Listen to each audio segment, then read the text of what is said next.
Welcome to Modern Entrepreneurs. Today we have Rachel Schnorr, Joseph Hogg, Christine Mims, Carla Johnson,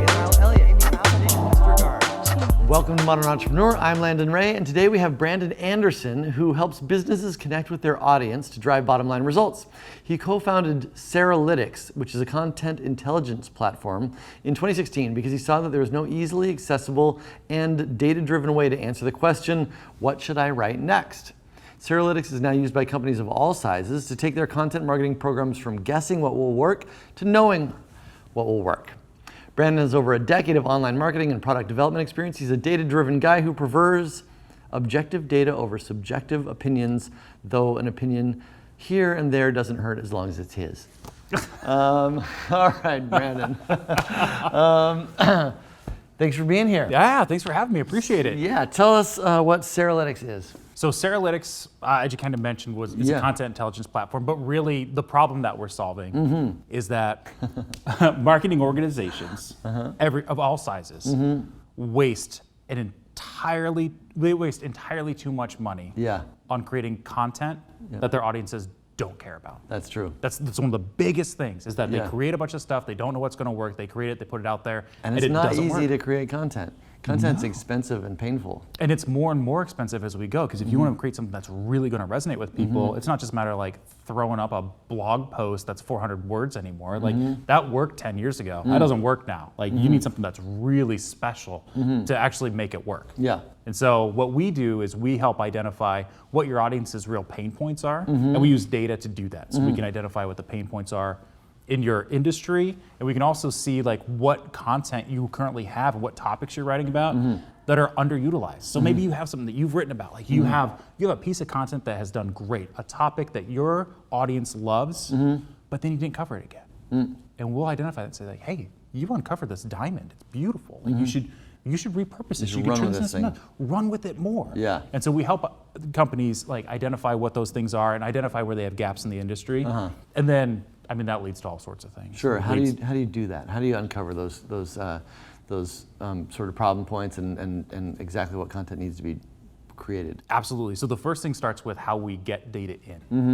What we do is we analyze your website and your competitors' websites. We analyze it at the topic level.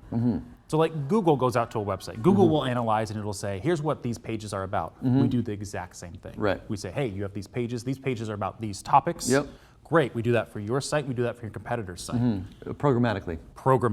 Yeah, so it's all done via NLP, a little bit of machine learning in there to actually like identify like if you're, you know what like LSI is, where you have like basically this idea of I have a topic and then there are other things that are around that topic, so we can identify that. We can say, hey, here's this topic. Latent semantic indicator? Latent semantic index. Index. Is it index? Indicator.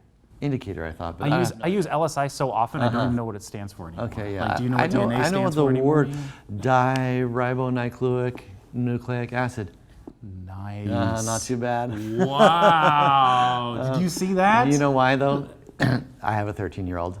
Okay, got it. Okay, all right. In a programmatic standpoint, that's how we do it. So we can do it incredibly fast, as opposed to agencies who do it by hand. They put some poor intern on it. They say, all right, go lock yourself away, go analyze these sites, just write down what every page is and what it's about, and then get back to us in 3 months. So you do it quickly, you figure out what the pages are about. How does that help you?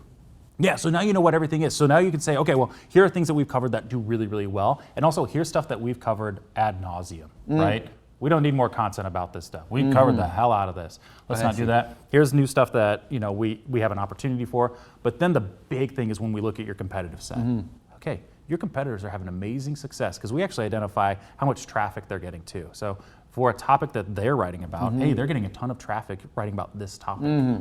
We can compare that to your topic set and we say, you have nothing about that topic. You two both have the same audience. Why aren't you writing about this topic?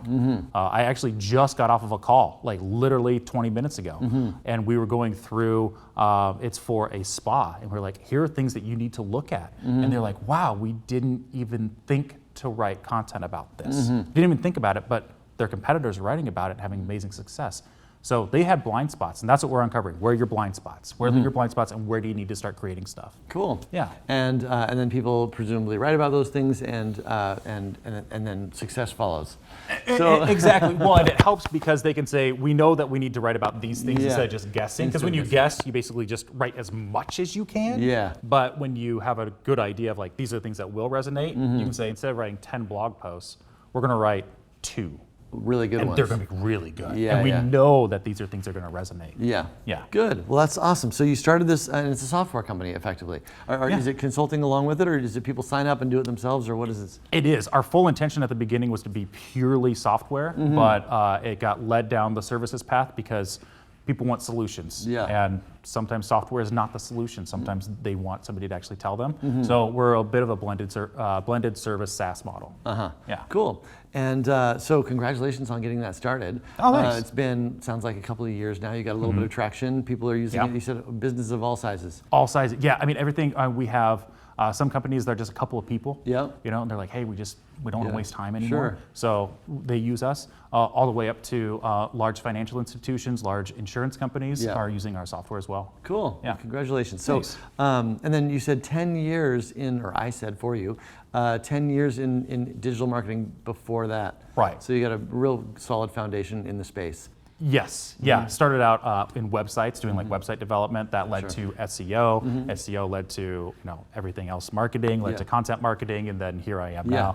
now. So it just was a nice gradual progression. Yeah, complicated space though. A lot to kind of absorb. Takes a long time. If you could go back and give yourself a piece of advice, as that guy 10 years ago, or I guess now 12 years ago, what advice would it be that would have made your path, easier? Oh, buy Tesla stock. Buy Tesla stock. Just be done. Oh yeah, just be done with it. Just buy buy Bitcoins, Bitcoin. come on. Yeah, Bitcoin. just buy 10,000 Bitcoins and just be done with it. Yeah, no. I mean, in terms of like going back that far, I mean, the big thing would be, looking at where the industry ended up going. It would have been like, hey, I knew content was important. I didn't realize how important it was. We were doing content marketing and we were doing it really well. We were up against I was at a company before I started Saralytics, and we were beating a competitor of ours who had a huge marketing team. We were doing it with content. I wish that I would have really understood how incredibly important content is and what kind of impact it would have moving forward. I think that would be like the big thing then. And would you give somebody starting out that same advice today? Is content? I mean, obviously you just started a business about content, but Right. How does content's role? How has that evolved over the last 10 years? It's much harder. It's harder. It's so much harder. Yes. So content. I mean, we're at a point. Mark Schaefer coined the term content shock. I don't know if you're familiar with this idea of content shock, where Just overwhelmed. yeah, it's basically we're at a point where there is more content than there is demand for it. Yeah. So we have this. We're battling everything to get our message out into the world. Yep. And because we're at that point right now, it's harder and harder for people to actually get their message out there. So what you need to understand is, if I'm going to create a piece of content, I need to make sure that it's the right piece of content. I need to know where to put it. And I need to know like how hard to make this work. Like how much do I have to put behind it to make it get traction? Yeah. And so it's hard. It's a very, very hard thing. It's not something that everybody can just fall into. So the idea of writing a blog post and even a great blog post and having it go viral is pretty much not something that happens. It's not. It's Yeah. really not. And so when you just said something interesting, how much I have to put behind it. What does that even mean, to put something behind your content? Right. Well, I mean, it's content marketing, right? Yeah. And a lot of people just think it's just content. No, it's marketing. It's like, how do you market that content? Okay. Where's your audience at right now? Yeah. How do you get in front of them? A lot of times you're gonna have to pay for that. Yeah. So So how you're much advertising to content. Yeah, so you have to advertise your content. You have to get your content out in front of influencers. I mean, that's a huge thing. That's something that personally for Saralytics has been amazing for us. We have incredible influencers who are friends of ours. And that it was just an organic thing that just happened. And now we have people who vouch for us, who are amazing thought leaders in the space, and they're vouching for us. And that's huge. That's really huge for us. Right. And is that something that you went out and created, or did you just know these people randomly in advance? I luckily, when I started, I had a really good network. I had a really good network of people within the content marketing space. And and we were like, hey, we can help you guys out. Like, you give us some feedback, and obviously the feedback that we're giving them is about their website, their competitors. Sure. So that helped a lot too. But influencers are just incredibly important. We've seen, influencer marketing really take off lately. But as much as I really love content and what it does, influencers are a great way of promoting that content and getting it out in front of people. Right. So Twitter. Are you using Twitter to reach out to these influencers, or how do you get how do you get an influencer to get interested in your piece of content? They're in content shock as well. Yeah. So I mean, it's nice you got a Rolodex, but everybody else doesn't. Right. So how do you get somebody to help you promote some random piece of content? Okay, so there's Jay Acunzo is a guy who is a marketing leader. He is like he just wrote a new book, and I don't know Jay. I'd never met Jay Acunzo ever in my life, but I was a fan of his. And we were doing a piece of content, and I reached out to him and I said, here's what we're doing. And I said, we're creating a piece of content that's not really focused on promoting ourselves. What we're trying to do is we're basically getting content challenges from a bunch of people at a conference, and we're going to answer them. We're asking people in the thought leadership space, in the content marketing space, to answer these questions for them. Would you like to be one of the people who answers these questions? So it's like, what's in it for us? Well, I mean, obviously we're going to get some traction. Yeah. But we positioned it as a way for him to help get his, his message out, and for him to actually help people. Right. I didn't think it would work. And within 15 minutes, he replied back, and he's like, I would love to. I've never met him ever in my life. Yeah. And he was like, yeah, I'd absolutely love to. So what we were reaching out was, we were not saying, we want you to promote us. No, we didn't say, we don't want you to promote us. Yeah. We want you to help us with a piece of content that's going to help an audience, and it's going to help get his name out there as well. Yeah. So it was like, I always hate saying like win-win, but it was a win-win situation. Yeah. We both got something out of it. So it's being much more strategic about how to approach these people than simply making some random ask. Right. They don't want to be pitched. Yeah. Yeah. Yeah, got it. So what do you feel like your unique skill set is that's had you be successful over the years in this complicated space? I think a background in SEO has been a big thing. So understanding like how Google works, understanding how search engines work, that's been a really big thing for content marketing, because now SEO is content marketing is what drives a lot of SEO. It's not all of it, but it's a lot of it. I mean, if you don't have really good content, you're most likely not going to do well in search. So I think that was a big thing that has helped me personally, is having that background. But also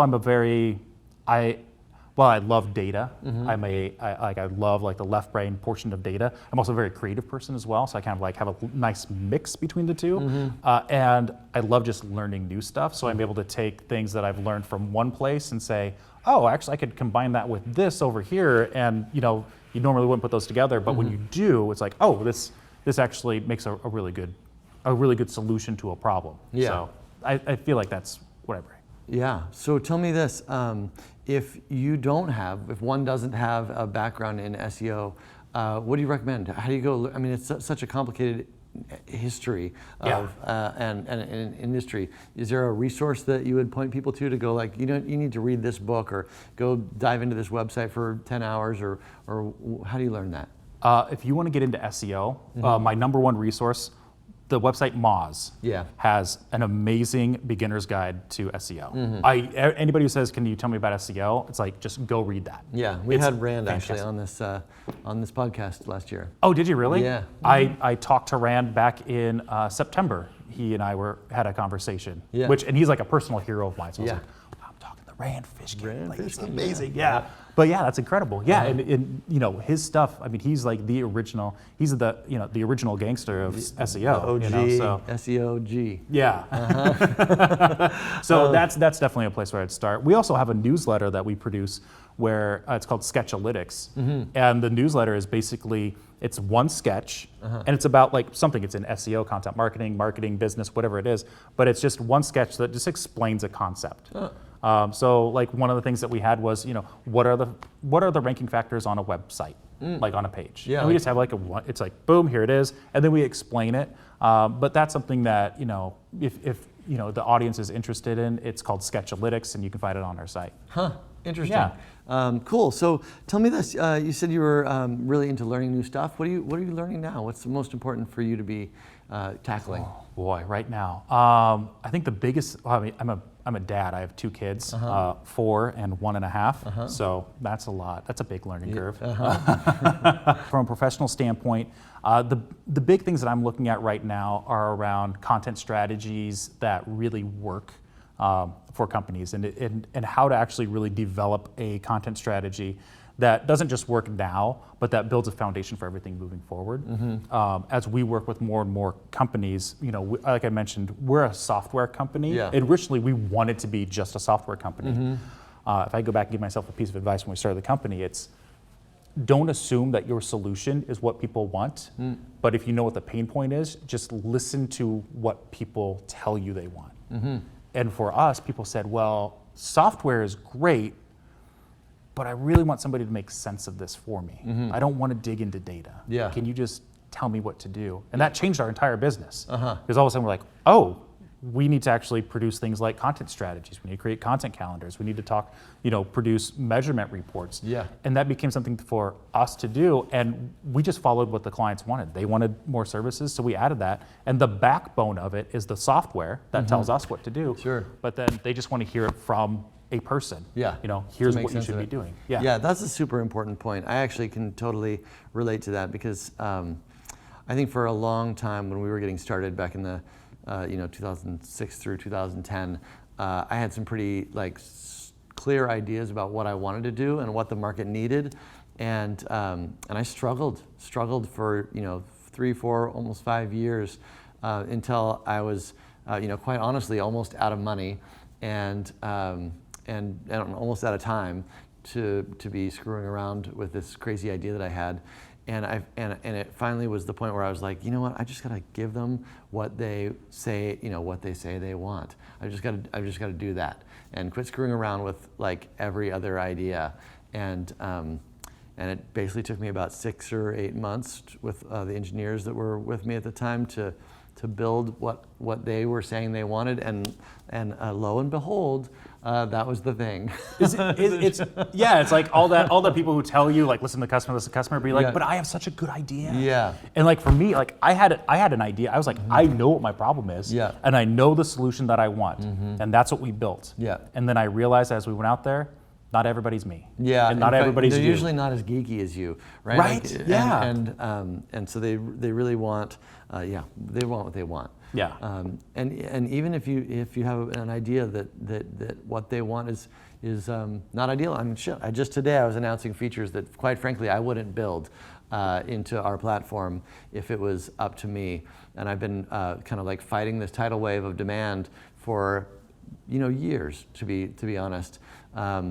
And finally, I just realized, in the last 6 months that I'm doing it again. This is one of those situations where, you know what? I may be right, but my customers are telling me what they want, and we just need to actually deliver. Absolutely. Well, I feel like we all want to be a Steve Jobs, where we're we want to deliver something that's so much better than anything people can even imagine. That's what we want to do. That's what we want to be. There was one Steve Jobs. Yeah. There was one Henry Ford. The odds of you being a Steve Jobs or Henry Ford, I mean, I hate to say it, it's not good.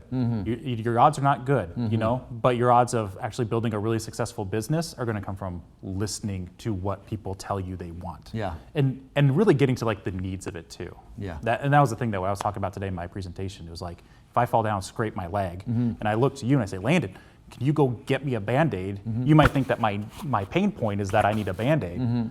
In honesty, my pain point is not that I need a Band-Aid, it's that I need my leg to stop bleeding. So that could be a Band-Aid, it could be a gauze with it could be gauze with tape, it could be that new skin stuff that burns, or a piece of duct tape. Those could all be solutions, but you just need to understand first what the actual pain point is. And if you really listen to the pain point, then you can actually create the solution that they need. Yeah. Awesome.